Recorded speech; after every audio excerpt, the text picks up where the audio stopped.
வணக்கம். இன்றைக்கி வீட்டு சமையலில் மீன் குழம்பு எப்படி வைக்கலான்னு பார்க்கலாம் வாங்க. மீன் குழம்பு வைக்கிறதுக்கு சாலை மீனும் காராப்பூச்சியும் எடுத்து வச்சுருக்கேன். குழம்புக்கு கழுவி சுத்தம் பண்ணி வச்சுருக்கேன். மிளகாத்தூள் 2 குழிக்கரண்டி எடுத்து வச்சுருக்கேன். குழம்புக்கு 2 பத்து தேங்காய், கொஞ்சம் கடுகு, 3 தக்காளி, ஒரு வெங்காயம் பொடிசாக வச்சுருக்கேன் தாளிக்கிறதுக்கு, கொஞ்சம் சாம்பார் வெங்காயம், கொஞ்சம் பச்சை மிளகா, ஒரு 4 பச்சை மிளகா கீறி வச்சுருக்கோம், மஞ்சத்தூள், தேவையான அளவு எண்ணெய், உப்பு. புளி ஒரு 100 கிராம் ஊற வச்சு வச்சுருக்கேன். அடுப்பத்தை வச்சுக்கலாம்.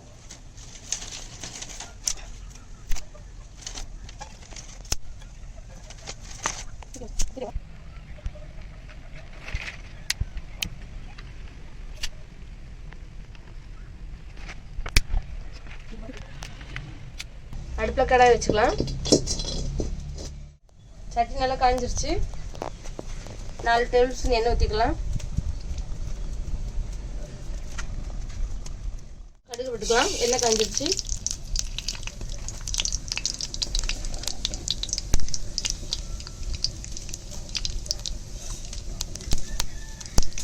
வெந்தயம் 1/4 டீஸ்பூன் போட்டுக்கலாம்.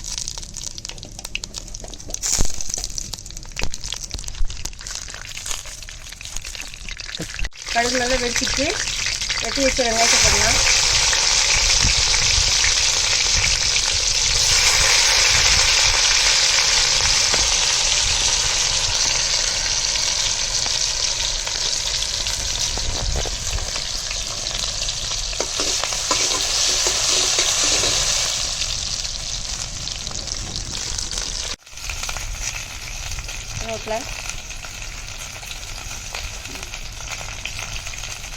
தக்காளி போட்டுக்கலாம்.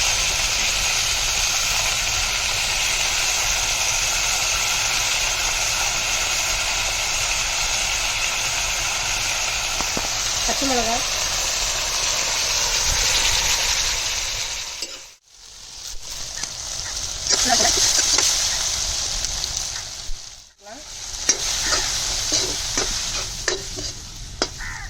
தூள் 2 ஸ்பூன்,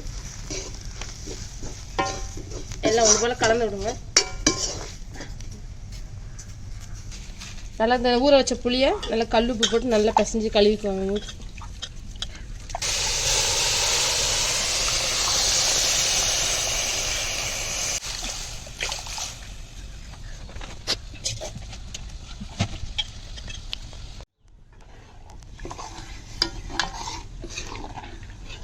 நல்லா ஒன்று போல் கலக்கி விட்டுக்கோங்க. 1 ஸ்பூன் மஞ்சத்தூள்,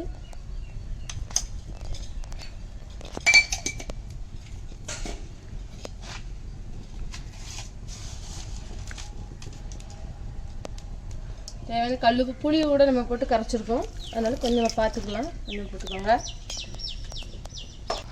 நல்லா கிண்டி விட்டுட்டு ஒன்று போல் கிண்டி விட்டுட்டு கொதிக்கட்டும். அது வரைக்கும் மூடி வைக்கலாம்.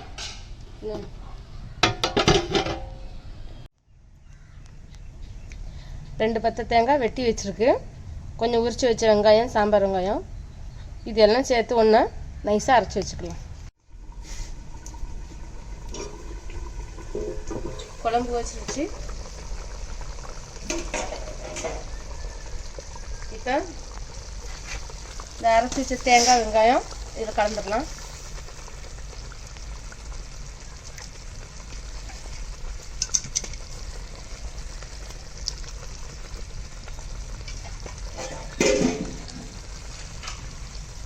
ஊற்றிட்டு நல்லா ஒன்று போல் கலந்துடலாம்.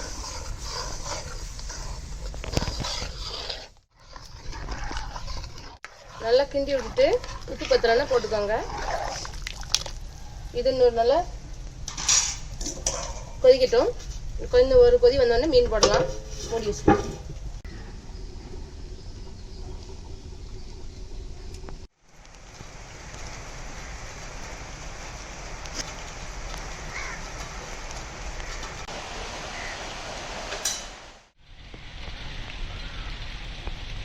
கொதிச்சிட்டான்னு பார்க்கலாம்.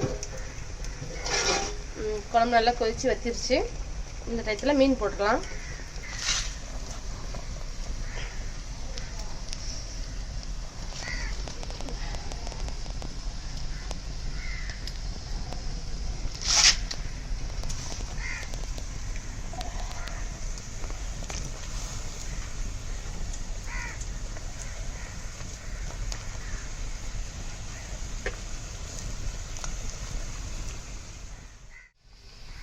ஒன்று போல் ஒரு கிண்டி கிண்டிக்கிடலாம். ஓயாமல் கிண்டக்கூடாது, உடஞ்சிரும். ஒரு தடவை கிண்டிட்டு அப்படியே விட்டுருங்க.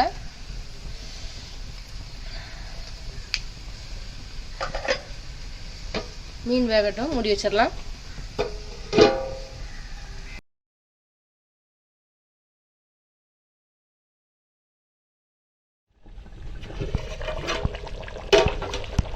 சுவையான மீன் குழம்பு ரெடி.